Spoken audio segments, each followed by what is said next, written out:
గురూజీ 72 గంటల్లోనే ఫోన్లోనే అద్భుతమైన జ్యోతిష్య పరిష్కారం చూపిస్తారు. నమ్మండి నమ్మకపోండి, ఇది నిజం.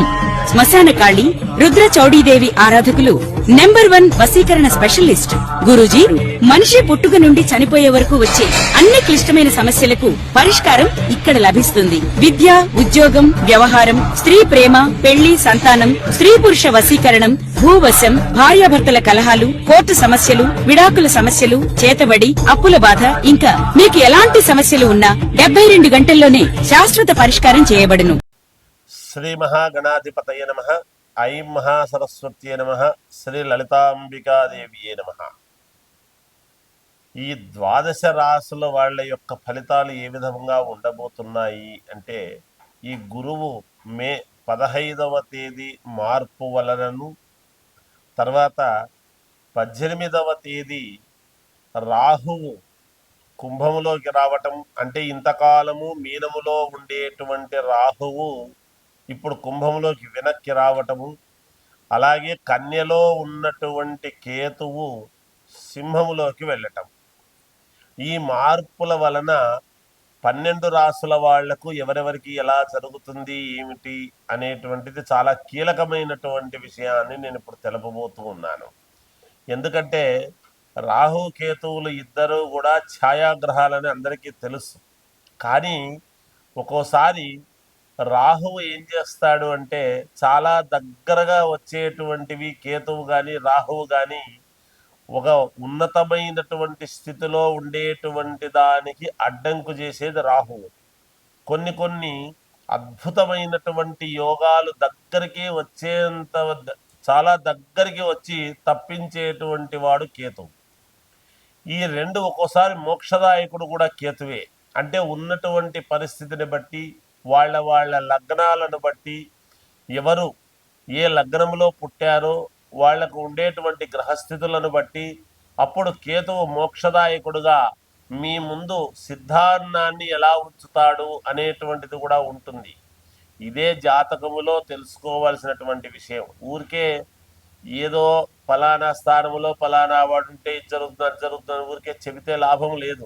ఏదైనా చెప్పింది చెప్పినట్టు జరగాలి. మీకు జరిగినప్పుడు కదా ఎవరి ఆశలైనా పండించుకోవటానికి, ఎవరైనా వాళ్ళ కలలు నిజం కావడానికి, ఉద్యోగం కావాలనుకునేటువంటి వాళ్లకు ఉద్యోగం రావటమైనా, లేదా వివాహం కావాలనుకునేటువంటి వాళ్లకు వివాహమైనా, లేదా ఒక ఉన్నతమైనటువంటి స్థితి మాకు కలగాలి, మావి అన్నీ ఆగిపోయినాయి, అష్టదిగ్బంధనలో మేము ఇరుక్కున్నాము, దీని నుంచి బయటపడడం ఎలా అనేటువంటి ఆలోచనలతో ఉండేటువంటి వాళ్లకు మార్గము దొరకాలి.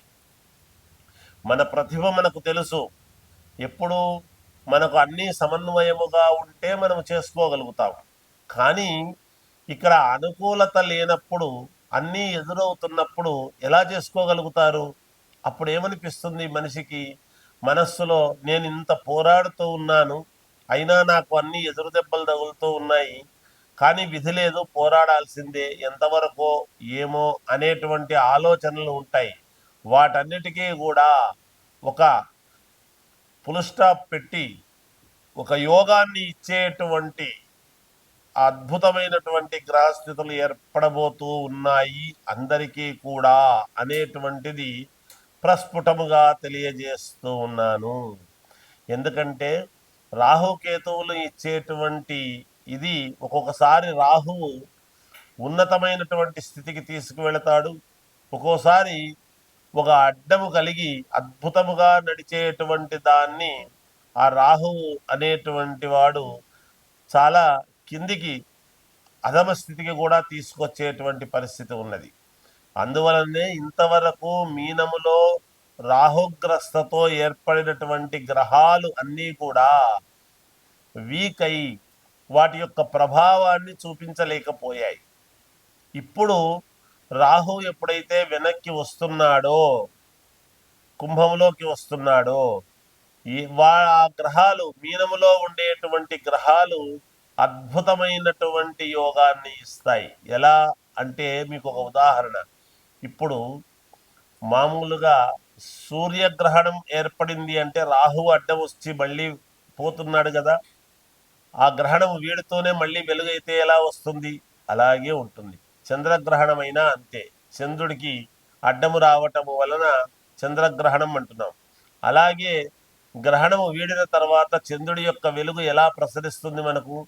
అలాగే ఇప్పుడు మీనములో ఉండేటువంటి గ్రహాలు అయినా మిగతాటివైనా మనకు యోగాన్ని ఇచ్చేటువంటి దానికి చాలా అతి కీలకమవుతూ ఉండేటువంటి దాని వలన ఈ 12 రాసుల వాళ్లకు కూడా ఎవరెవరికి ఎలా జరగబోతుంది అనేటువంటిది ఇప్పుడు నేను ఈ మే నెలలో మీకు తెలియజేస్తాను, వినండి.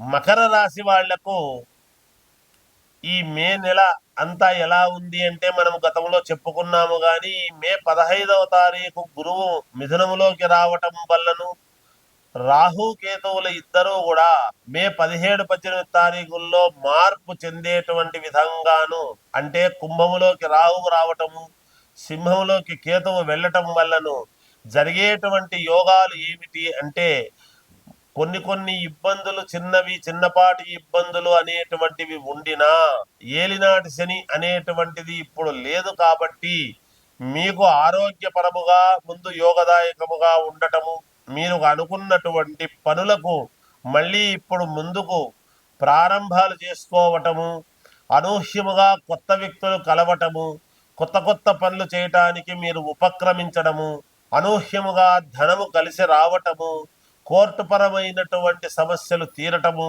ఇలాంటివి ఎన్నెన్నో ఉండబోతూ ఉన్నాయి. అయితే వాటిల్లో ఎవరెవరి ఏ లగ్నములో పుట్టి ఉంటారో వాళ్లకు తగినటువంటి సమస్యలు, అందరికీ ఒకేలాంటి సమస్యలు ఉండవు. కనుక మీకు ఒక చాలా ఇబ్బందికరమైనటువంటి సమస్య ఏదైతే ఉందో ఆ సమస్య నుండి బయటపడడానికి చాలా యోగవంతమైనటువంటి సమయముగా తెలియజేస్తూ ఉన్నాను.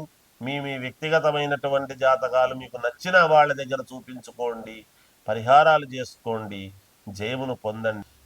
వృషభ రాశి వారికి ఈ మే నెలలో ఎలా ఉంది అంటే మామూలుగా అయితే చాలా బాగుంది, అత్యద్భుతముగా ఉంది. మీరు అనుకున్నటువంటి పనులన్నీ నెరవేరుతాయి, మీరు రాబడి యథావిధిగా వస్తుంది, అనూహ్యమైనటువంటి విధముగా మీ యొక్క గొప్పతనము పెరుగుతుంది, మీ మీ వాక్కుకు విలువ పెరుగుతుంది, మిమ్మల్ని ఆదరించేటువంటి వాళ్ళు ఎక్కువ అని సహజముగా చెప్పడం జరిగింది. అయితే ఇప్పుడు ఏమిటి, రాహు కేతువుల యొక్క మార్పు వలన, అలాగే గురువు మీకు ద్వితీయములోకి మిథునములోకి రావటము వలన ఏమిటి అంటే ఎప్పటి నుంచో మీరు ఆశ పెట్టుకున్నటువంటి కళ అంత పెద్దది నాకు ఎక్కడ నెరవేరుతుంది, నా జీవితానికి దీనికి సంబంధం లేదు కదా, ఎలా జరుగుతుంది, ఆశలైతే ఉండొచ్చు కానీ మరీ అది అత్యాశ అవుతుందేమో అని అనుకున్నటువంటి వాళ్లకు కూడా భగవంతుడు కన్ను తెరిస్తే, మనం ఒక మాట అనుకుంటాం, దైవము కన్ను తెరిస్తే నిజంగా ఏమి పెద్ద సంగతి ఇది మన స్థాయికి అని అనుకుంటూ ఉంటారు కొంతమంది. అలా దైవము అనుకూలించబోతున్నాడు మీకు. మీరు అనుకున్నది అనుకున్నట్టుగా అడుగు ముందుకు వేసుకోవటానికి చాలా యోగదాయకమైనటువంటి సమయముగా మీరు భావించండి. ఎక్కడా మీరు డీలా పడిపోయి నాకు కాదేమో జరగదేమో అని ఎక్కడా ఆత్మవంచన చేసుకోవాల్సినటువంటి అవసరము లేకుండా భగవంతుడు మీకు తోడవుతాడు గాక తప్పకుండా.